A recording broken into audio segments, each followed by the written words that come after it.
You said time is running out. Here's going to be the question, though, Brian, as they come up over the crest of the hill and start to make their way along that, I'll call it a back straight, but through the Grapevine and the Dogleg into Riverside, whether or not the 22 machine has the legs and get by. He moves down to the inside. Poulsen moves over to cover, but he's a little late to do it. They almost touch wheels, Brian, and I think the 22 machine is clear. He's got the lead going into Phil Hill. Yes, the question I have for you, Greg, is did Arton Kahn make that move one lap too soon? Will Eric Poulsen be able to respond here with a lap and a half to go here at Buttonwillow Raceway Park? Eric Poulsen can pull off the exact same move on the next lap, and that is my question. I always ask that question. Is it always one lap too early? Well, we are going over there is Poulsen I don't think it's trying to respond. Because Poulsen comes underneath Kahn, going through Star Mazda late on the brakes at the Hawk Performance Braking Zone, and he is your new leader. It's going to be a question once again, Brian, whether or not Kahn can get around coming out of Grapevine, because Kahn, once again, for the second lap in a row. Oh! Way wide. Wow. That's going to be the end of the race for Ayrton Kahn. He loses it coming out of Sunset for the second to last time. He did not get stuck, but it doesn't matter now. The white flag is in the hand. Eric Poulsen's going to drive away to victory lane. One mistake, all it takes here in the SCCA. One mistake from hero, not quite to zero, but from hero to second place. To second. And we saw there, Brian, there was quite a bit of brake lockup before Kahn made the turn, or attempted to make the turn. He went in hard. He went in deep. He tried to outbrake Poulsen, and Poulsen, it looked as though he just took his normal braking zone there, had to avoid the spinning car on exit, but that should wrap things up for Eric Poulsen out of Clovis, California, here as he works last lap. Let's pick this up. Marjorie Lundberg has been able to get back around Mark Gurman here with a lap and a half to go in the Formula V race. Last time at the line, it was two-tenths of a second when they crossed the line. It does look like, though, that Gurman has been able to get back around Marjorie Lundberg on this lap, but she is right there behind, looking for her place to make the move. Maybe she's thinking, where is the best spot for me to make the final pass for a win? Right now, she is right there on the back tailpipe there of Mace Gurman as they go through the S's and head down to Sunset for the second to last time.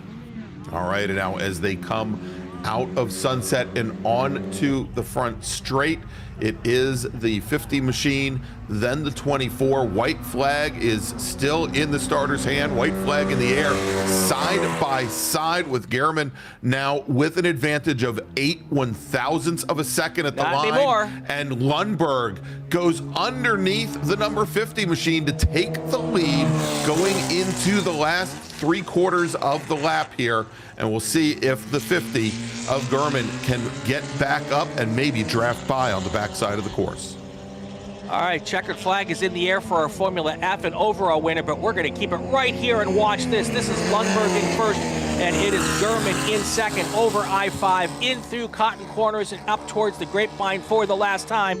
Two race groups, very different cars, making for fantastic racing here as we get this thing to the final moments of the race here.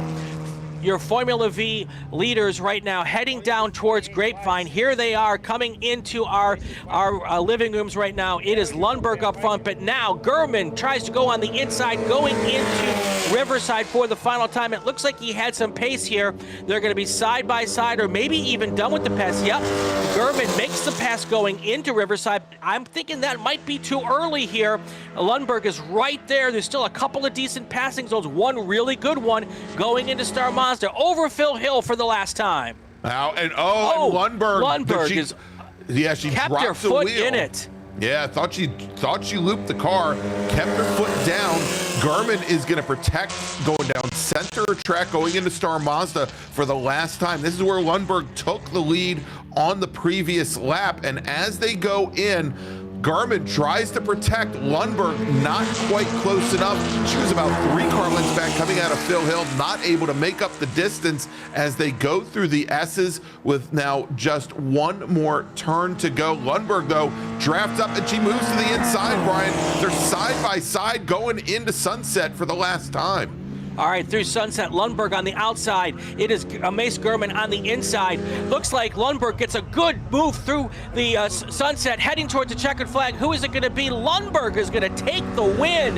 The distance at the line, 0.7 of a second. Brian, Here is Marjorie the battle. Yeah, I was going to say, here comes the battle for third now, and as they come across the line, is it going to be Manthe or is it Edwards? And Mark Edwards will finish third. Manthe will finish fourth. But going back to that pass for the win, Brian, Marjorie Lundberg decided to just drive around the outside of Mace Gurman on the final corner, and she made it stick. And Gurman, I don't think he knew it was coming. And who would have thought the smallest class of cars here this weekend, 8 cars in the entire field on this weekend, and 2 of the best races we've had this weekend. Fantastic racing by these Formula Car drivers. Just fun races to watch. All right, so there you go. Brian, let's make a final